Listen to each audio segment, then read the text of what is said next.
Good afternoon. Let me bring this down. There we go. Good afternoon. Um, Hi, I'm Donald Grothoff with Focus Healthy Family.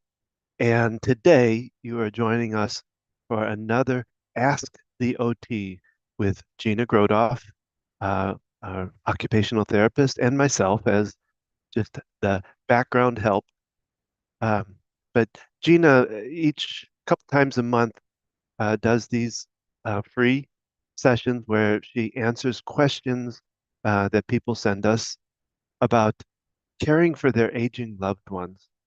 Gina's got 30 plus years of experience as an occupational therapist working in the senior population, and she wants to be able to share that experience and the what she's learned.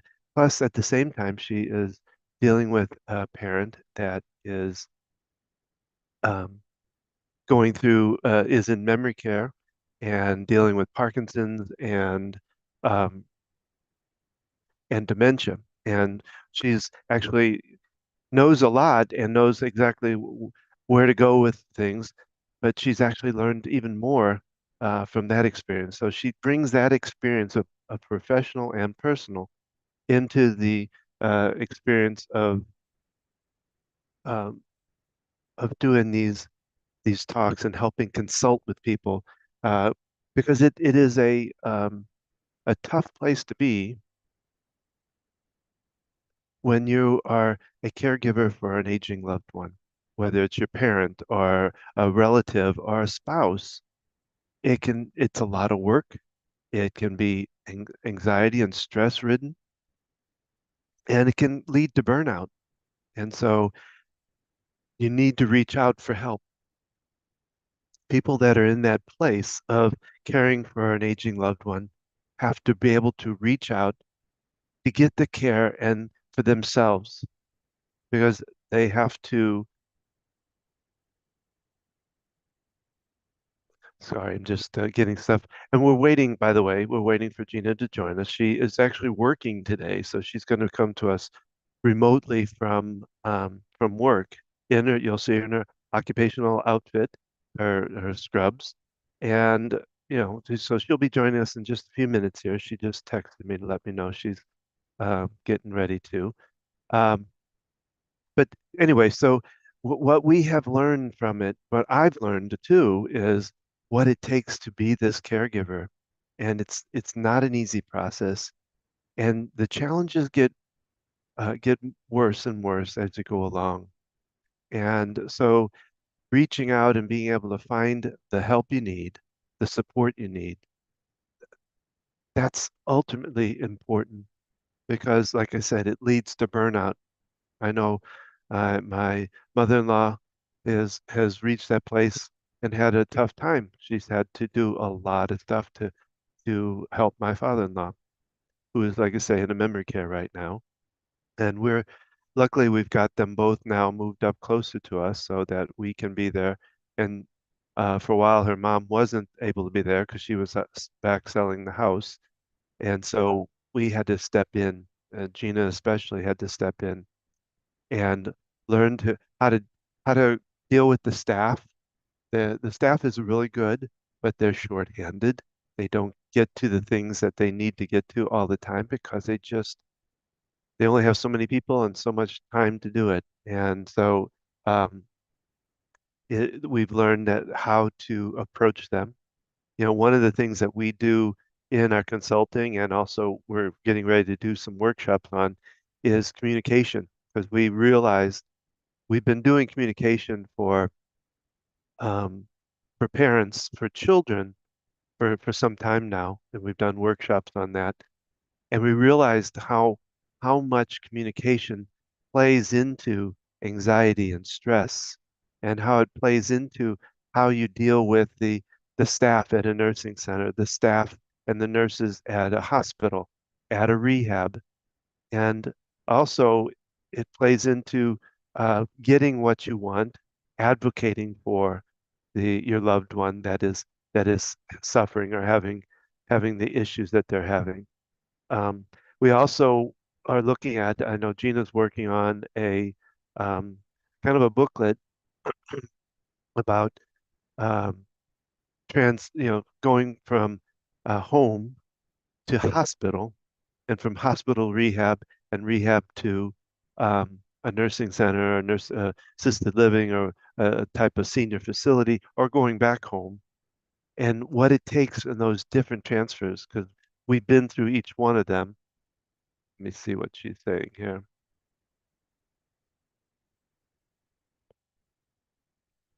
I'm going to let her know that I am on. So we have learned a lot about that because we've been through that scenario. We've been through quite a few.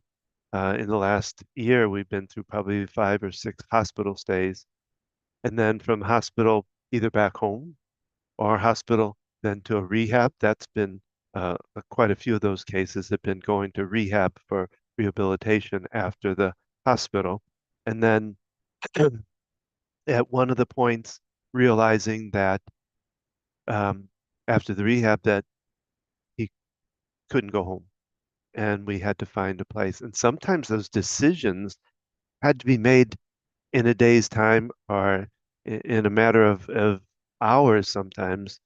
And so you're put into a place where it's hard. You have to know what to go, where to go, how to go, all of that.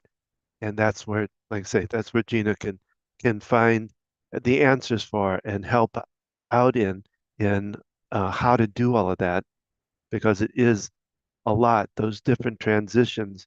Just the tra just the transition of of changing your life and realizing that the issue that you're dealing with, whether it's Parkinson's or um, uh, dementia or Alzheimer's or any of those, that the transition into that lifestyle can be a lot just by itself because you're losing your lifestyle from the past and changing a whole new way of thinking. So hold on just a minute here. Let me bring Gina into this.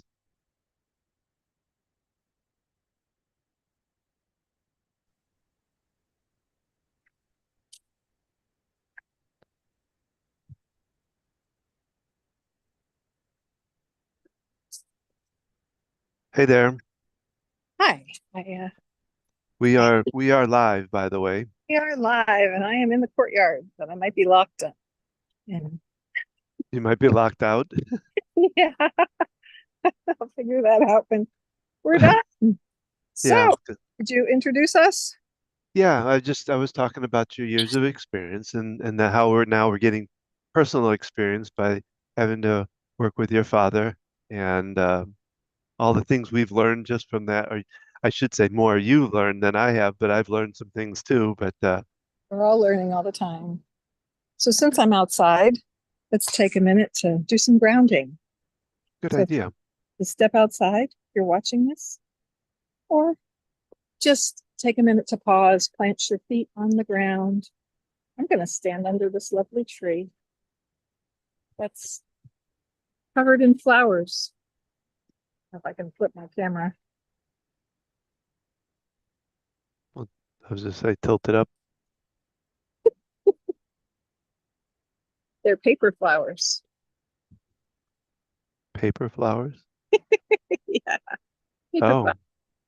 Oh, So must have I'm, been a project they were working with patients on.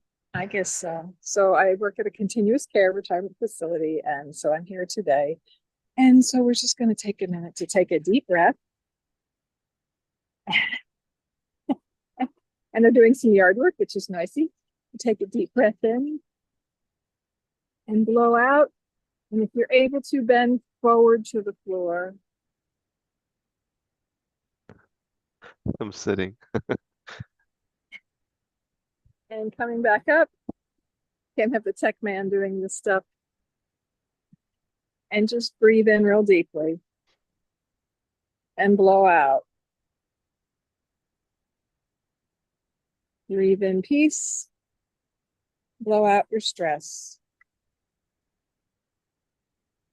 Or in my case, breathe in the smell of pressure washing. I think that's what they're doing. Last time I did something live, they were mowing the yard. I tried to sit outside. That's why I came into the courtyard. The other side of the building I wouldn't have been locked out of, but they were out there with blowers and things. But I'll find a way back in. So we have some questions today, Don, or what's the topic that we've brought to the Well, table? no, we've got two questions I got here. The first one, let's see, with my mother's dementia getting worse, she is saying things that really hurt sometimes. She, I know that you're supposed to go along with what they're saying, but do I always have to go along with what she says? Because it really hurts. Wow, I can imagine. With dementia, people's filters are often gone, and depending on what the relationship was like before, I say things can be exaggerated, whatever their personality, whatever your interactions were before. And, I'm thinking of different things that their mother could be saying. It could be saying kind of hurtful statements about them or to them. And what comes to mind is, I'm sorry you feel that way. Um, but if it's more about a decision or something that needs to be done, that's different than just a comment.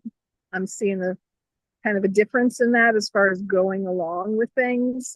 When it comes to other loved ones, people who may or may not be living, them thinking that they're coming home, after work or those kinds of things, definitely better to play along with that because that can just set someone off and get agitated and aggravated. If they think that it's 1957 and their husband will be home for dinner soon, then obviously there's safety things involved if they're still in a home where they think they need to be cooking or if that's a concern. But I'm trying to imagine other scenarios of the situation.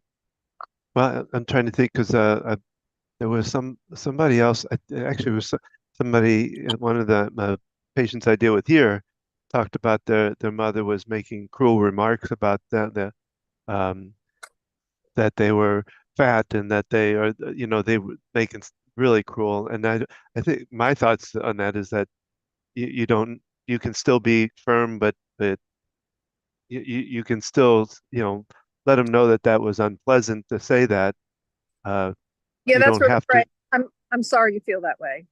yeah, Um, um, and I see it differently. Or and depending on their stage of dementia, redirecting or getting them diverting their attention to something else, no, that's a good idea.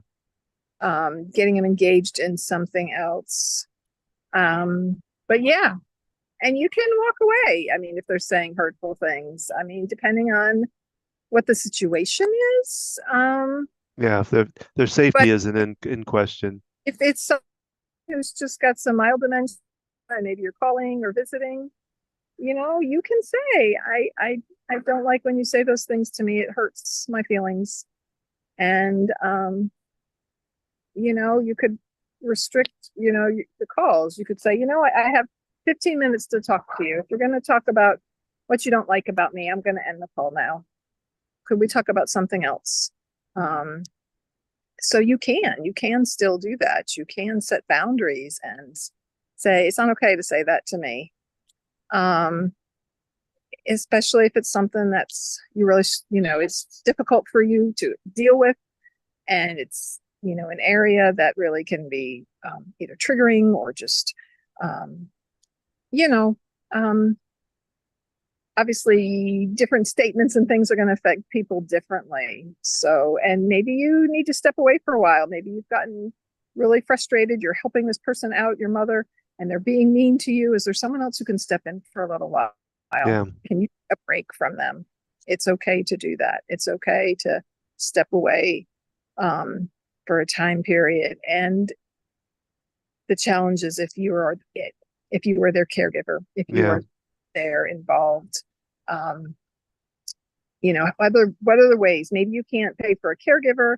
Maybe there's a friend or someone of yours or theirs that could come sit with them, even for an hour, to get you out of the house and away from them. Do something stress relieving, do some exercise, do some activity that helps release all that because it gets built up in us, right?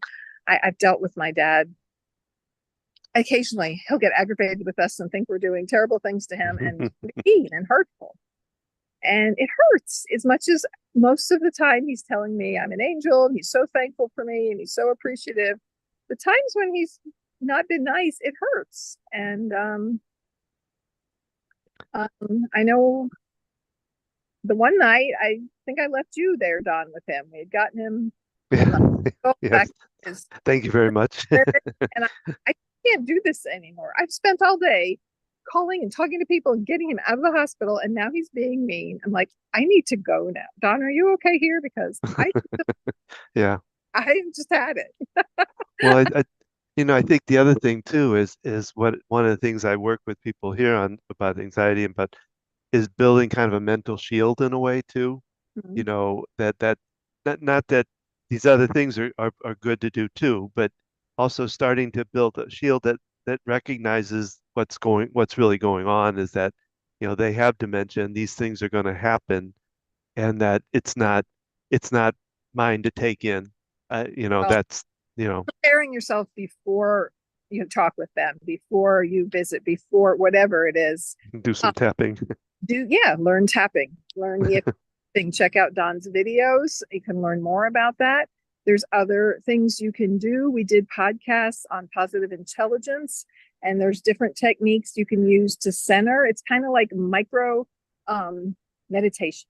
So just pausing for 10 seconds Mm, and trying to let go of everything in your mind and just listening to the sounds you hear, listening for the furthest away sound, listening for the close sound, not to analyze it, just noticing it. Just even 10 or 15 seconds of that can help center ourselves a little bit. well, it Um, keeps you from reacting versus responding, kind of thing. So and doing this preparatory before you go into the situation. that's right. That's right. Pull yourself Well, and get oh, yourself out. You can like, excuse me, I have to go to the bathroom. It doesn't matter if you have to go to the bathroom or not, but if that's a good out and you can step away yeah. and scream into a towel in the bathroom and yourself and send a text. Like I'll text my brother, like, I can't believe this. And then back to your Yeah. day. And yeah, you've got to have those outlets for yourself, just like, with raising children. Um, and this can be much more disheartening because children grow up, children develop, they go through stages, unless there's something else going on that's affecting their development. With our parents, it tends to be going downhill. It's not going to improve unless there's something like a stroke or something that's happened that, improvements can be made. And it's tough. It's tough to see them like that. It's tough to listen to how they're dealing with it.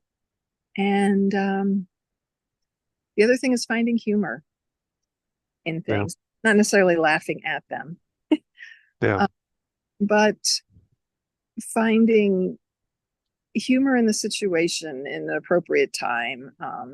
There's videos, Don, I think did you share clips on um, a comedian who's an older man? Uh, Oh, Huggins. Yeah.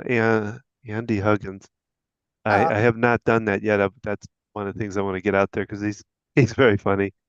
but Uh, he's a man himself. So just like fat jokes, only fat people can make fat jokes and people yeah. of ethnicities. He's an older man and he just makes jokes about getting older and just brings some levity to something because we're all getting older. Yeah. Well, As long the next question actually has to do with some communication too, in a way. Um, I have tried to get my dad to sign off on me being able to get his medical information, and he is starting to show signs of dementia. He just says, if you want to know about my health, just ask me. But oh, he can't always remember what the doctor says. Any ideas on changing his mind? okay. So it sounds like they want to maybe get medical power of attorney to be involved in his decision making. Sometimes it can be helpful to get a doctor involved, someone they value and trust, maybe someone else they know. Your friend Tom, him Yeah.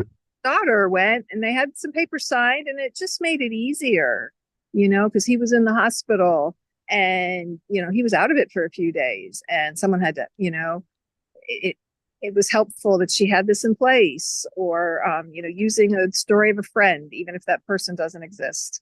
Having some people just really listen to the doctor, reach out to the doctor ahead of time, say, I need you to convince him to do this, or someone else that you trust that he might be more willing to listen to. And the other thing would be agree with him. Yeah, I can ask you. That's great. I'm so glad that we can talk about these things, and let's do even more, and providing the opportunity, just maybe go, if you have to go somewhere to sign papers, like, let's go to lunch. And it's like, oh, before we go to lunch, we're going to stop and we're going to go over this, or um, kind of making it in place, making it a matter of just, this is something that would help us, and having it all there so he can sign the papers or whatever the steps are that needs to be done. You can also reach out to people who specialize in geriatrics, and maybe someone who does like power of attorney laws like that.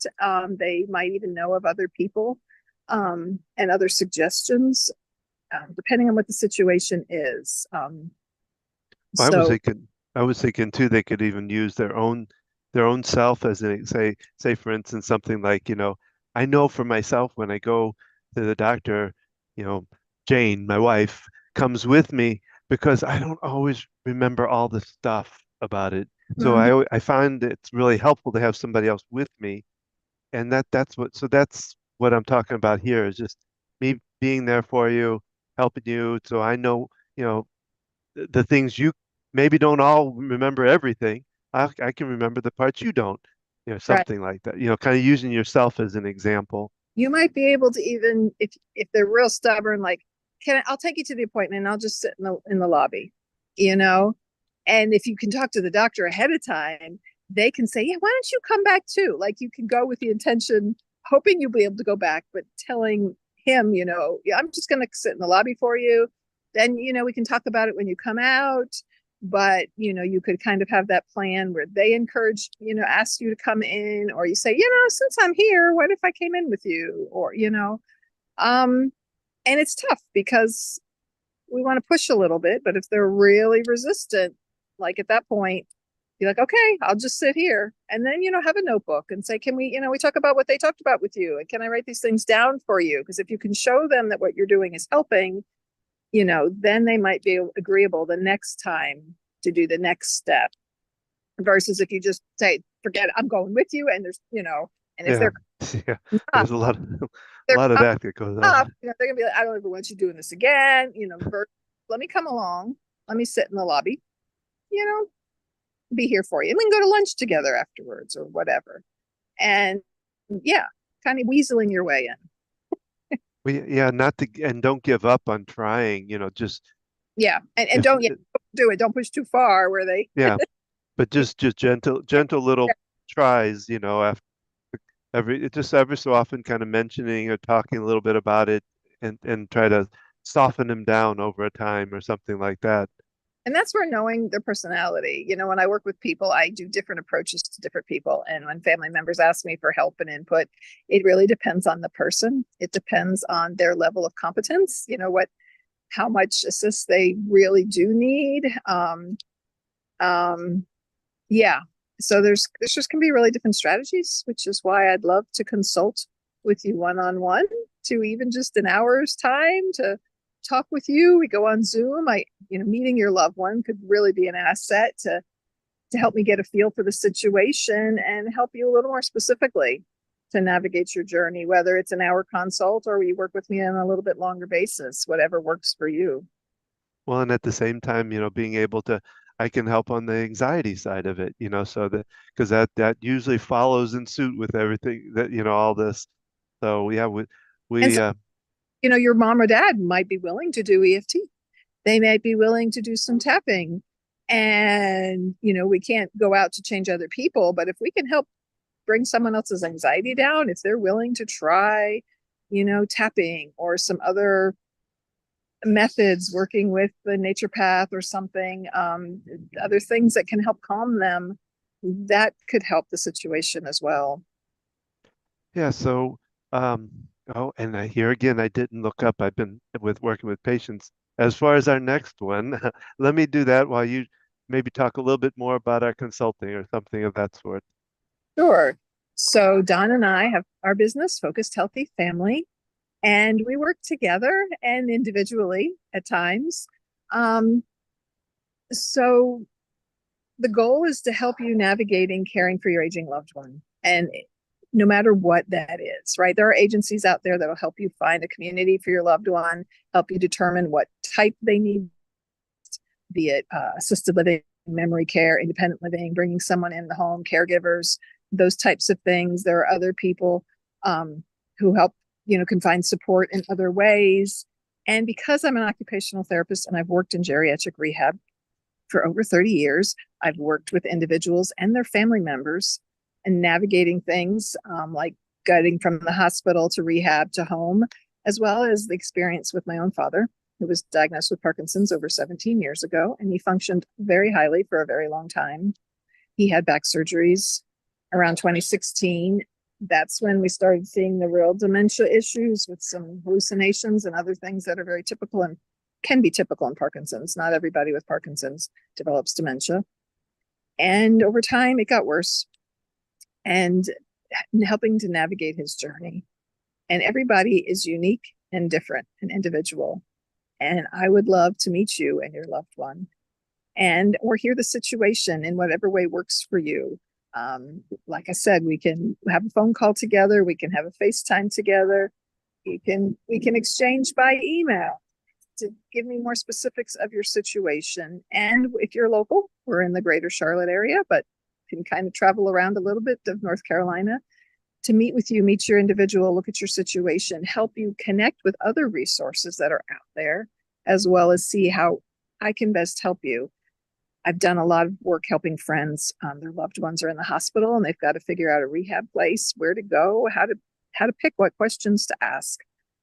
There's so many different areas that I can give you support in. And maybe you're just struggling and you're just not sure where things are going to go down the road, right? We worry about the future, what will happen. Like right now, they're okay. I'm checking on them. I'm setting up their pill case. They still live by themselves. So, consulting ahead of time can really be a big asset to kind of prepare for possibilities of the future because things happen unexpectedly. People fall, break a bone, they're in the hospital, maybe unexpected health condition, a heart attack, a stroke. And so it does help to kind of be thinking ahead of time. And So you can find all this kind of information on our website, focusedhealthyfamily.com. And you can get in touch with us there. You can find out more about us there. The next Ask the OT is Monday, September 16th at 7 o'clock. Eastern time. And if this fits, if you really like the information you've gotten here, please share it with a friend, somebody that may be falling into this situation themselves, uh, and let them know that there is help out there And you can see our other videos. We've been doing SBOT several times a month now for a couple months. And on YouTube. we keep all these videos, and do check out our podcasts. You can listen to them anywhere you listen to a podcast, like Apple Store, or as well as watch them on YouTube videos. For the past, year and a half, we've done it on YouTube. Yeah. And cover a lot of different topics. You can scroll through and search through the different topics. You can find all of these things as well at our Focused Healthy Family website. And yes, share this information. If you don't have an aging loved one, someone does. Yeah. And, just love to help support you. Or maybe it's your spouse or your partner or your sister, a really good friend, and you want to support them. You want to get them help. Reach out. We'd love to support you, connect with you, help connect you with resources, and see how we can best help you. And remember, how you speak to your children and your family today